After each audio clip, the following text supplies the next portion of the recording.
Cancer ହେଉଛି ଗୋଟିଏ ବଡ଼ ମାରାତ୍ମକ ରୋଗ। ଯଦି ଆପଣ ଭାବୁଛନ୍ତି ଯେ ଆପଣଙ୍କୁ କେବେ କ୍ୟାନ୍ସର ନ ହେଉ, ତାହେଲେ ଏହି ଭିଡ଼ିଓଟି ମୂଳରୁ ଶେଷ ପର୍ଯ୍ୟନ୍ତ ଦେଖନ୍ତୁ। ଭିଡ଼ିଓଟି ଭଲ ଲାଗିଲେ ଭିଡ଼ିଓ ଗୋଟିଏ ଲାଇକ୍ ଏବଂ ଆମ ଚ୍ୟାନେଲକୁ ସବସ୍କ୍ରାଇବ୍ କରନ୍ତୁ। ଚାଲନ୍ତୁ ଜାଣିବା। ପ୍ରତିଦିନ ନିଜ ଖାଦ୍ୟରେ ଏହି 5ଟି ଜିନିଷ ନିଶ୍ଚିତ ସାମିଲ କରନ୍ତୁ। କ୍ୟାନ୍ସର ଭଳି ବଡ଼ ରୋଗ ଆପଣଙ୍କଠାରୁ ଦୂର ହୋଇ ରହିବ। ବନ୍ଧୁଗଣ, କ୍ୟାନ୍ସର ଗୋଟେ ଏମିତିକା ରୋଗ ଯାହାଦ୍ୱାରା ବହୁତ ଲୋକଙ୍କ ଜୀବନ ଯାଇଛି। ଆଜି ପର୍ଯ୍ୟନ୍ତ ଏହାକୁ ପୂର୍ଣ୍ଣ ରୂପରେ ଭଲ କରାଯାଇ ପାରି ନାହିଁ, କିନ୍ତୁ ଏହା ଦୁନିଆରେ କ୍ୟାନ୍ସର ରୋଗୀଙ୍କ ସଂଖ୍ୟା ଦିନକୁ ଦିନ ବଢ଼ି ଚାଲିଛି। କ୍ୟାନ୍ସର ପାଇଁ କେମୋଥେରାପି ବହୁତ ଭଲ ଚିକିତ୍ସା କରିଥାଏ, ଯାହା ଫଳରେ କ୍ୟାନ୍ସର ବହୁତ ଭଲ ହୋଇଯାଏ, କିନ୍ତୁ ଏହା ବହୁତ ମହଙ୍ଗା ହୋଇଥାଏ। କିନ୍ତୁ ଏଯାଏଁ ମେଡିକାଲ ସାଇନ୍ସ କ୍ୟାନ୍ସରରୁ ବଞ୍ଚିବା ପାଇଁ ଔଷଧ ଉପରେ ମୋହର ଲଗେଇ ନାହାନ୍ତି। କ୍ୟାନ୍ସର ଗୋଟେ ଏମିତିକା ରୋଗ ଯାହା କାହାକୁ ବି କେବେ ବି ହୋଇପାରେ।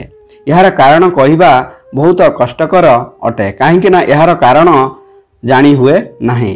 ଲୋକଙ୍କୁ ଲାଗେ କ୍ୟାନ୍ସର ସିଗାରେଟ୍, ତମ୍ବାକୁ ଏବଂ ମଦ ଦ୍ୱାରା ହୋଇଥାଏ, କିନ୍ତୁ ଏହା ସତ ନୁହେଁ। ଯେଉଁ ଲୋକ ଏହାର ସେବନ କରନ୍ତି ନାହିଁ, ତାଙ୍କୁ ମଧ୍ୟ କ୍ୟାନ୍ସର ଭଳି ଭୟଙ୍କର ରୋଗ ହୋଇଥାଏ। ତେବେ ଆସନ୍ତୁ ଜାଣିବା ଏମିତି 5ଟି ଜିନିଷ ବିଷୟରେ ଯାହାକୁ ଖାଇଲେ ଆପଣଙ୍କୁ କେବେ ବି କ୍ୟାନ୍ସର ଭଳି ରୋଗ ହେବ ନାହିଁ।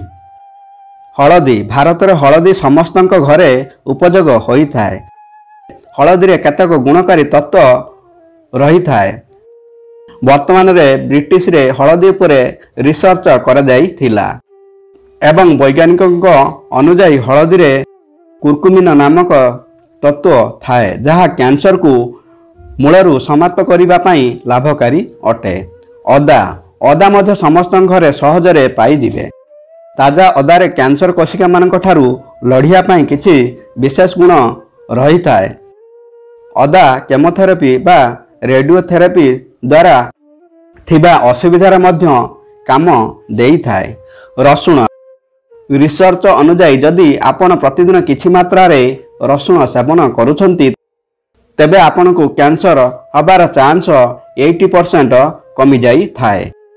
ରସୁଣ ଏବଂ ପିଆଜରେ ଥିବା ପୌଷ୍ଟିକ ତତ୍ତ୍ୱ କ୍ୟାନ୍ସର ଜୀବାଣୁକୁ ଶରୀର ଭିତରେ ମାରିଦେଇଥାଏ।